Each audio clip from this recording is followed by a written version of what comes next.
बारिश का मौसम है। गांव में जोर से बारिश हो रही है।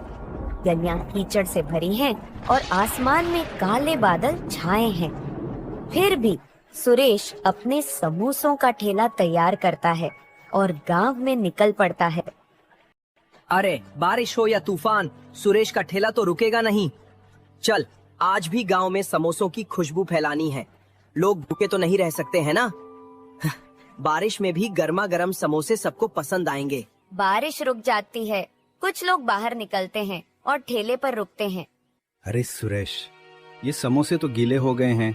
बारिश में तूने इन्हें ढककर क्यों नहीं रखा? स्वाद तो बिल्कुल फीका लग रहा है। अरे भाई, बारिश का मौसम है, थोड़ा तो गीला होगा, लेकिन स्वाद तो वही है, गर्मा गर्म। एक और ले लो, शायद पसंद आ जाए। नहीं नहीं सुरेश, ये बेकार है। बारिश में समोसे लेना ही गलती थी। अगली बार सूखे और कुरकुरे समोसे लाना, तब बात बनेगी। लगता है आज का दिन मुश्किल है, लेकिन हिम्मत नहीं हारनी। ठीक है भाई, कल और बेहतर समोसे लाऊंगा, जरूर आजमाना। सुरेश दिन भर मेहनत करता है, लेकिन किसी को उसके समोसे पसंद नहीं आते। बारिश की वजह से समोसे कम बिकते हैं। वह थककर और निराश होकर घर की ओर लौटता है। सुरेश गीला गीला घर लौटता है। उसका कपड़ा बारिश से भीगा हुआ है और चेहरा थकान और निराशा से भरा है। उसकी पत्नी राधा उसे देखकर चिंतित हो जाती है।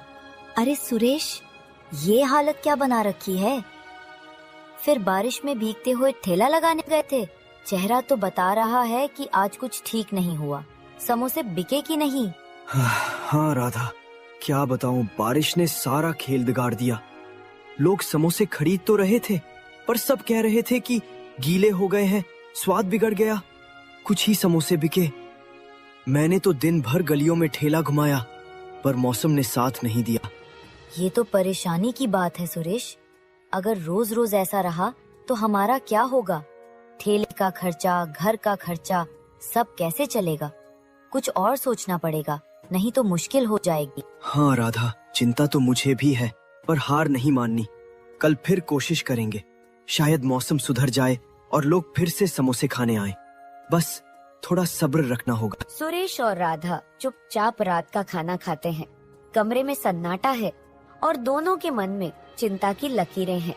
अगले दिन सुबह होती है। बारिश अब हल्की हो चुकी है। सुरेश फिर से अपने समोसों का ठेला तैयार करता है और गांव की गलियों में निकल पड़ता है, लेकिन लोग उसके ठेले पर नहीं रुकते। लगता है कल की बात सबके दिमाग में अटक गई। लोग शायद सोच रहे हैं कि समोसे फिर से गीले होंगे। कोई ठेले पर आ ही नहीं रहा।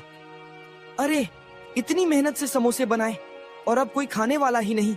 वह एक चौराहे पर ठेला रोककर इंतजार करता है, लेकिन घंटों बीत जाते हैं और कोई ग्राहक नहीं आता। सुरेश का चेहरा उदास हो जाता है। क्या करूं अब?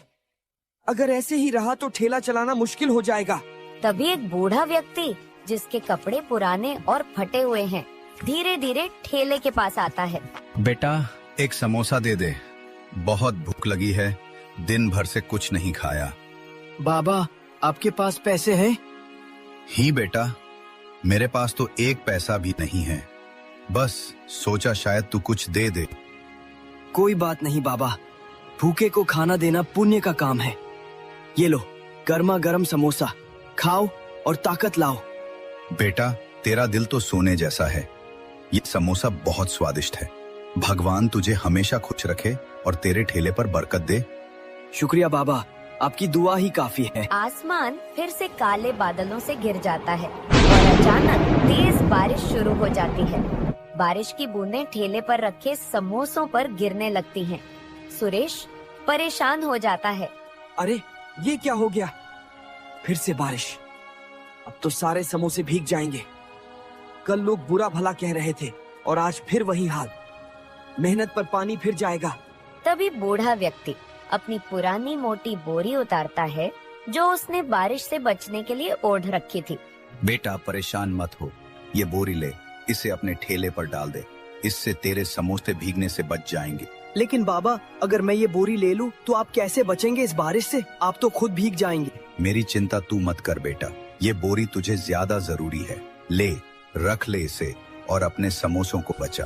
बाबा, आपका बहुत बहुत शुक्रिया, आपने मेरी बड़ी मुसीबत हल कर दी। बस अपना काम करते रह बेटा, अच्छे दिल वालों का हमेशा भला होता है। बूढ़ा व्यक्ति धीरे धीरे बारिश में चलना शुरू करता है, लेकिन अचानक वह बारिश के पर्दे में गायब हो जाता है। वह बोरी को और मजबूती से ठेले पर बांधता है।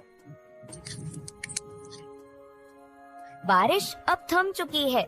एक ग्राहक जो गांव का एक जाना माना व्यापारी है, ठेले के पास आता है। अरे सुरेश, तेरा ठेला तो आज भी यहीं है। मैंने सुना था कि कल तेरे समोसे गीले हो गए थे, लेकिन आज तो मौसम थोड़ा ठीक लग रहा है। चल 2 समोसे दे दे, भूख जोरों की लगी है। हाँ भाई, आज समोसे बिल्कुल ताजा है, ये लो गर्मा गर्म। लेकिन सच कहूं, कल की बात से मन थोड़ा डरा हुआ है। लोग शिकायत कर रहे थे। वाह सुरेश, ये क्या बात है? ये समोसे तो लाजवाब हैं। ऐसा स्वाद तो मैंने पहले कभी नहीं चखा। ना ज्यादा तेल, ना गीले, बस एकदम कुरकुरे और मसालेदार। तूने तो आज कमाल कर दिया। सच में भाई, तुझे इतना पसंद आया? शुक्रिया, शायद आज का दिन अच्छा है। चल एक और समोसा ले, ये मुझ पर। अरे इतनी उदारता। ठीक है, एक और दे दे। लेकिन सच बताना सुरेश, तूने आज समोसों में क्या डाला? ये तो जादू जैसा स्वाद है। बस वही पुराना मसाला भाई, शायद आज मेहनत का फल मिल रहा है। ग्राहक समोसे खाकर चला जाता है और रास्ते में मिलने वालों से सुरेश के समोसों की तारीफ करता है। धीरे धीरे और लोग ठेले की ओर आने लगते हैं। एक के बाद एक ग्राहक समोसे खरीदते हैं और हर कोई स्वाद की तारीफ करता है। सुरेश, ये तो बात हो गई। कल तेरे समोसे गीले थे, लेकिन आज तो तूने बाजी मार ली। ये स्वाद तो भूलने वाला नहीं। मेरे पूरे परिवार को ये समोसे खिलाऊंगा। कितने बचे हैं? 4 और दे दे। अरे इतनी तारीफ, धन्यवाद भाई लोग। बस थोड़े ही समोसे बचे हैं, जल्दी ले लो। देखते देखते ठेले पर भीड़ लग जाती है और कुछ ही देर में सुरेश के सारे समोसे बिक जाते हैं। वह थक गया है, लेकिन चेहरे पर संतुष्टि की मुस्कान है। आज तो कमाल हो गया। न जाने उस बूढ़े बाबा की बोरी में क्या जादू है, लेकिन कुछ तो खास है। चल घर जाकर राधा को ये खुशखबरी सुनाता हूँ। वह ठेले को धक्का मारकर घर की ओर चल पड़ता है, मन में नई उम्मीद और उत्साह लिए। सुरेश दिन भर की कमाई के साथ खुशी खुशी घर लौटता है। अरे सुरेश, आज तो तुम्हारा चेहरा चमक रहा है, जैसे कोई खजाना मिल गया हो। क्या बात है? लगता है ठेले पर आज कुछ खास हुआ। जल्दी बताओ, समोसे बिके कि नहीं? कितने बिके? राधा, आज तो कमाल हो गया। सारे समोसे बिक गए, एक भी नहीं बचा। लोग ठेले पर ऐसे टूट पड़े जैसे गांव में मेला लग गया हो। हर कोई तारीफ कर रहा था, कह रहे थे कि इतने स्वादिष्ट समोसे पहले कभी नहीं खाए। सच में सुरेश, ये तो बहुत अच्छी खबर है। लेकिन कल तो लोग शिकायत कर रहे थे कि समोसे गीले हैं, स्वाद बिगड़ गया। आज अचानक ये बदलाव कैसे हुआ? कुछ तो खास बात है, बताओ ना। हाँ राधा, मुझे भी समझ में नहीं आ रहा। आज एक बूढ़े बाबा आए थे, बहुत भूखे लग रहे थे। मैंने उन्हें मुफ्त में समोसा दे दिया। फिर उन्होंने मुझे एक बोरी दी ताकि बारिश में समोसे गीले न हो। बस उस बोरी से समोसों को ढका और फिर लोग आने लगे। एक के बाद एक सब तारीफ करते गए। अरे सुरेश, तुमने बूढ़े बाबा को मुफ्त में समोसा दिया, ये तो तुम्हारी अच्छाई का फल है। देखा, अच्छा काम करने से हमेशा अच्छा ही होता है। वो बोरी तो बस एक बहाना था, तुम उसका ज्यादा जिक्र मत करो। अपनी मेहनत और दिलेरी पर ध्यान दो, वही तुम्हें आगे ले जाएगी। हाँ राधा, शायद तुम सही कह रही हो। बाबा की दुआ और मेरी मेहनत ने आज रंग दिखाया। चलो अब खाना खाते हैं। आज का दिन तो यादगार रहा। हाँ, और कल भी ऐसे ही मेहनत करना सुरेश। मुझे यकीन है तुम्हारा ठेला अब रोज ऐसे ही चमकेगा। सुरेश और राधा खुशी से खाना खाते हैं। घर में उदासी की जगह अब हंसी और उम्मीद का माहौल है।